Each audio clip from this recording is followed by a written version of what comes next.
Hello everyone, today I will discuss about cell viability testing, and my goal is to walk you through why these tests are so crucial, how they work and what they mean for modern research. Before we get into the tests themselves, let's define our key term cell viability. Cell viability refers to the number of healthy living cells in a given population. Think of it as a crucial health check for cells.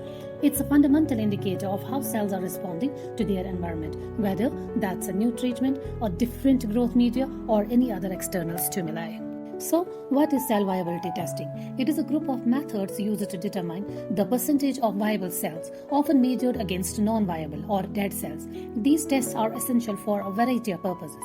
They help us assess overall cell health, measure how fast cells are growing, and most importantly, analyze how they react to different treatments. For example, if we are testing a new drug, these methods tell us if it's killing cancer cells as intended or if it is harming healthy ones. So, why are these tests so important? They form the foundation of countless research fields. In basic research, they are used to ensure our cell cultures are healthy and growing as expected. In drug discovery, they are critical for cytotoxicity assays, where we measure the toxic effect of a compound. This allows for high throughput screening of a vast number of compounds to identify potential drug candidates quickly. Beyond that, they have wide range application in areas like tissue engineering, immunology, and even environmental toxicology, helping us understand the effect of pollutants on living cells. We can group the different types of viability assays into three main categories. First, we have membrane integrity assays. These tests measure whether the cell's outer membrane is intact. A damaged membrane is a clear sign of cell death. The classic example here is the trypan blue exclusion assay. Second, we have metabolic activity assay. These measures the metabolic function of a cell, often focusing on mitochondrial activity. Only metabolically active cells can carry out these key functions. Examples include the MTT, XTT, and LMR blue assay. And finally, we have ATP production assays, which measures the amount of energy currency or ATP in a cell. A healthy cell has stable ATP levels, which drop rapidly upon cell death. Let's start with one of the simplest and most well-known methods, the trypan blue exclusion assay. The principle is straightforward. Living cells with a healthy, intact cell membrane will exclude the trypan blue dye, meaning it can't get inside. However, dead cells with a compromised or damaged membrane will absorb the dye, appearing blue under a microscope. This method directly measures cell membrane integrity. The procedure involves mixing your cells with the dyes and then manually counting the blue and the clear cells using a hemocytometer. While it's simple, fast and cheap, it's not ideal for a large-scale studies and can be subjective due to manual counting process. Next up is the MTT assay, a very popular method. The core principle here involves a yellow dye called MTT. Metabolically active cells have enzymes in their mitochondria that can reduce this yellow dye into a purple, insoluble product called farnesan. This means the amount of purple color you see is directly proportional to the number of metabolically active cells. The procedure is quantitative and high throughput, making it great for drug screening. You add the reagent, incubate it, and then measure the absorbance with a microplate reader.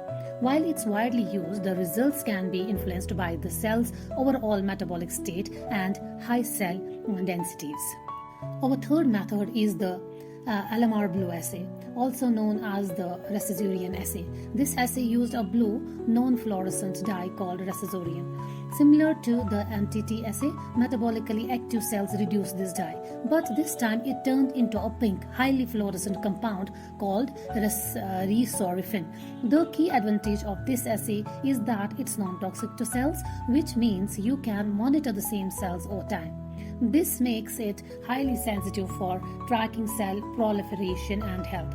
The main downside is that its result can be affected by other metabolic factors and media components. Our next method, ATP assays, focuses on the total ATP content of a cell. Viable, healthy cells maintain stable ATP levels, which drops almost immediately when the cell dies. This assay uses a natural light-producing reaction from fireflies. The firefly enzyme luciferase reacts with ATP to produce light. The more light, the more ATP, and thus the more viable cells. This method is incredibly sensitive and rapid, making it perfect for experiments with low cell membranes. However, it's important to remember that it's not a direct measure of cell death, as other forms of cellular stress can also cause ATP level to fluctuate. Finally, we have flow cytometry, a highly advanced and powerful technique. This method analyzes individual cells as they pass in a fluid stream past a laser.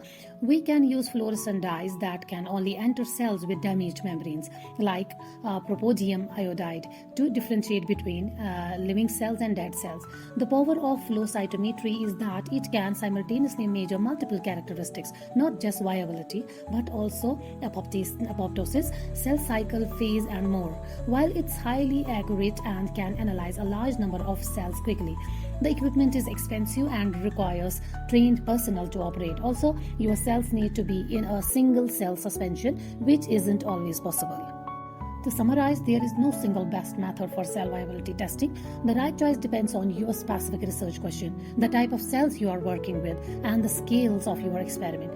For the most comprehensive analysis, it's often best to use a combination of assays that measures different parameters, such as a membrane integrity assay and a metabolic activity assay. And always remember, no matter which method you choose, using correct control and having a clear understanding of the assay principle are absolutely essential for getting reliable and reproducible result in your lab. Thanks for watching.